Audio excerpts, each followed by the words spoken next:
Like, hindi ka... Ano ate, ikaw yung mukha. I don't think we should fake it, ate. I think you guys should talk na lang muna para, I mean, gusto mo i-air yung ganun? Ikaw, vlog mo naman to. Charles, huwag talaga sumagot. Huwag ka na sumagot. Huwag ka na sumagot. Huwag ka na sumagot. Okay na yan. Ano na lang ate, gusto niyo mag-usap muna kayong dalawa lang. Yung parang wala sa harapan ng mga tao. Nag-usap naman kami ng PBB, tapos I would rather... Okay. Energy! I love the crab. The crab is so yummy. Sabihin mo na. Huwag na magsabi. Sabihin mo na in front of all of us. Bahala ka. Ang arte nito. Hindi. It's a prank.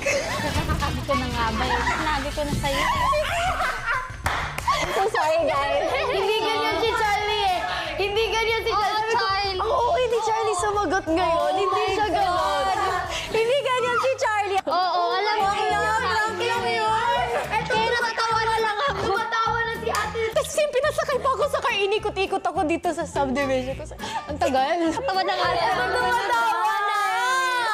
Bakit? Hirap din na lang ihilahin na. Ako na din gusto ko sabihin, Charlie, hindi ka ganyan. Ano nangyayari sa'yo? Nagulat ako. Oh my God! Tadaan-daan si Charlie, yung mga sagot niya. Sabi ko nga, parang masyado sumabait. Anong gagawin ko sa kanya? Mabait niya masyado. Nakita ko yung reaction mo eh. Parang, okay, may laman. Tuloy pa rin to. Hindi! Tapos si Ashley gumagana na, ate naman. Oh my God! Sabi ko sa inyo, yung three girls na yan. Tama na, let's not fake it. Oh, Alam niyong lahat. Oh my God! Hello? Hello.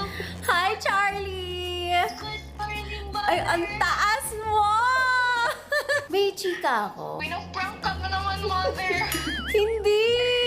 Hindi ikaw! Okay. Okay, kinabahan siya. Ang gusto kong i-prank yung three girls. Magsasalita ako na parang magmamaldita ako ng konti. Ano ba yan, Charlie, ah? Kusya, kusya. Minsan pipitik ka rin kasi sumusobra na ako. Sige pa. Malate ka, dapat 11:30 para meron na akong paggagalingan. See you later! Thank you! Sobrang cute niya, G agad siya. Guys, nandito na tayo ngayon sa baba. Don't touch me. Attitude mo. Tapos sinabi ko na sa aking manager, sabihin niyo na mainit ulo kasi may problema. Si Mona kasi yung magtatanong. Kaya mo na yan, girl. Magsungit ka gano'n. Pero baka pa niyo naman ako. Ang hirap eh. Nakikita niyo ba ang ating first camera? Find it. Charot. Ayan siya yung una. Yung pangalawa, nandito. Oh, hindi siya obvious dyan sa shot.